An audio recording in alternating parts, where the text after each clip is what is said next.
Hello, this is Mike, NoStressMike.com. Now I want to talk about on the occupying force. This kind of help you understand somewhat when you are being occupied. In other words, when there is a force that is taking control of your life. That's what they do. That's why they call them an occupying force. They're foreigners. Normally they're foreigners, but they also do it. People do it to their own, and it's because it's such a good source of control. And and like I say, that's some of the necessities in life. They want to control the necessities in life. That's how they control the population. Okay, and what it is, and the thing is, the tighter the control, the more you are know that you're being occupied.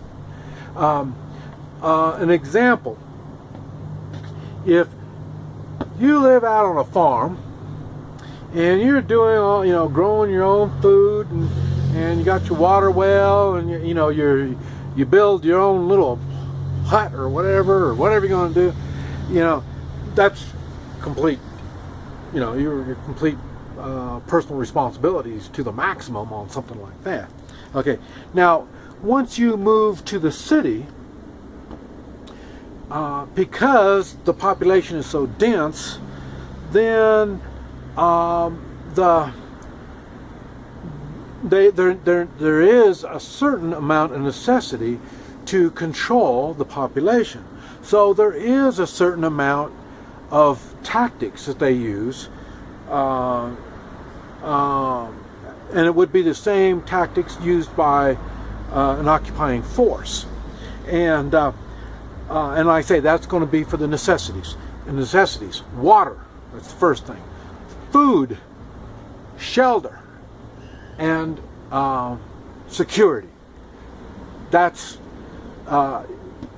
are the necessities in life. Now, the best thing to do is talk to some Afghanistan, Iraq vet, and ask them about this kind of stuff. Verify what I'm talking about. But what it is, the water, they need to control the water. Now, and the reason they need to control the water, now I heard in World War II, in the prison camps and stuff, they made sure they had water for the prisoners, and they would put fluoride in the water to keep them docile, keep them from getting too excited, because you have prisoners, you don't want them excited. So, but I don't know, just letting you know. So, but they're the ones that control the water. So, and I say now, in the rural, like I say, we have rural water, and like I say, people have water wells. So there's all different kinds of ways to do it. So, but like I say, you will see they have to have control of the water to control the people. And a good example, like I say, in Iran, and I don't know about what they did in Afghanistan, or Iraq. They would bomb the dams, and any place where they can get water, because like I say, you have to bring the people down. You need to control their water, and then once you take occupation, you move in your forces. The first thing you do is you get the water back going again, because you need to have the water to the people. The necessities have to be taken care of. And the same thing goes for food. That's why in England, I remember Robin Hood. Yeah, I remember him going out and what? He's killing the king's deer? Wow! The deer belong to the king. Okay. Kind of like a hunting license. The animals belong to the government, and so then they have to do that now there's different reasons, and one good way, like they tell everybody, is like I say, they've got control. Otherwise, we would hunt them all out. So so that sounds reasonable. And but also it is so then people don't get free food. So why not just get a few deer and start raising a few deer? You can't do that, can you? I know. And the reason is like I say, they need to have control of the food.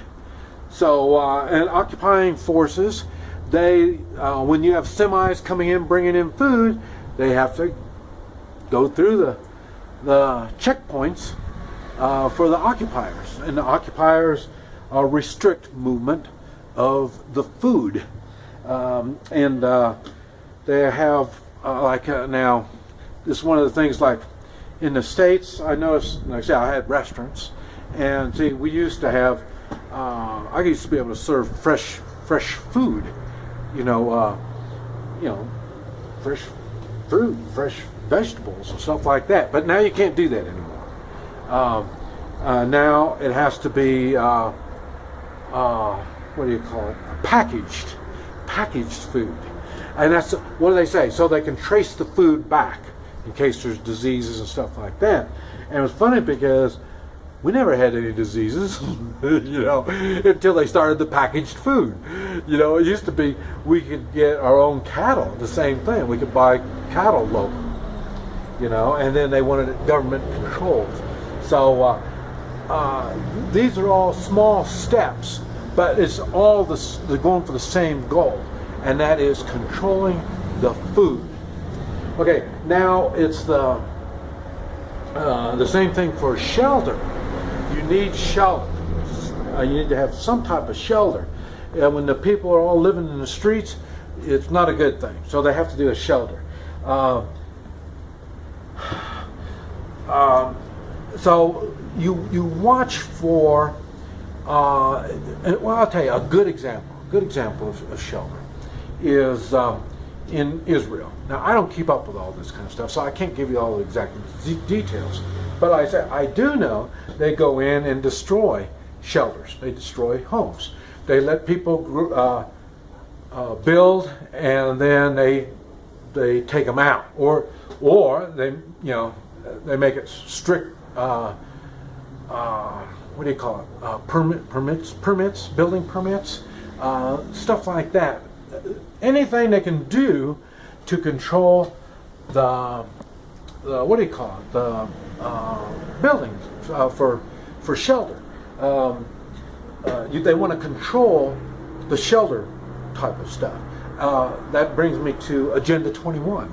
Agenda 21 is the same thing. They're controlling the shelter and lifestyle of the people, and so these are all things you can see that that involves occupation, and like I say, there's be times that they will destroy certain areas. I know we did it in Vietnam.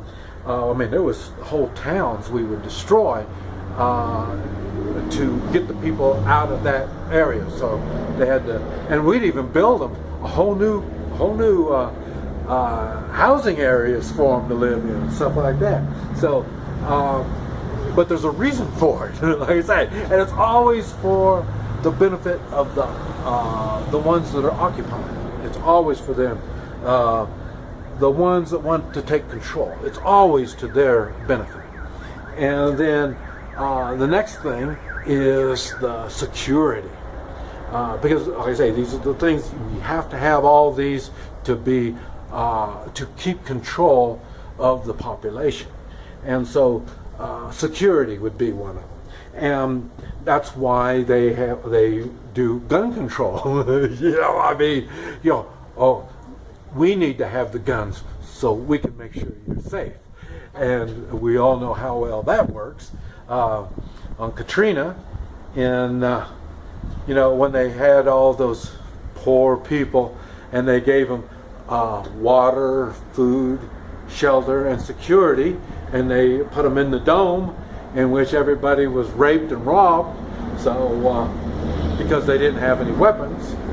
And that's the way they work things. They have to control the security, and they're the ones that are going to make those security choices. How much security do you need? They know how much. And so your occupiers will have control of your food, water, food, shelter, and security.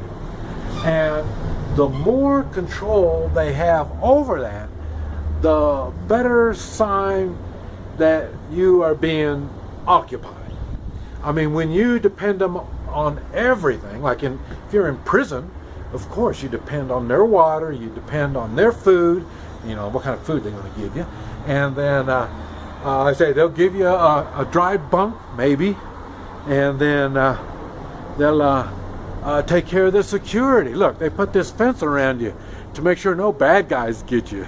So, and they'll do the same thing in the way of, I say they'll put a curfew. I mean, why do you need to be out at night?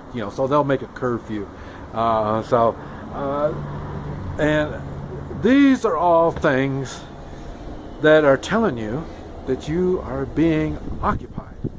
The more control they have and the less control you have, the more likely you are being treated as a prisoner, or you have occupiers that are doing the job for you, for your convenience. This is Mike, NoStressMike.com.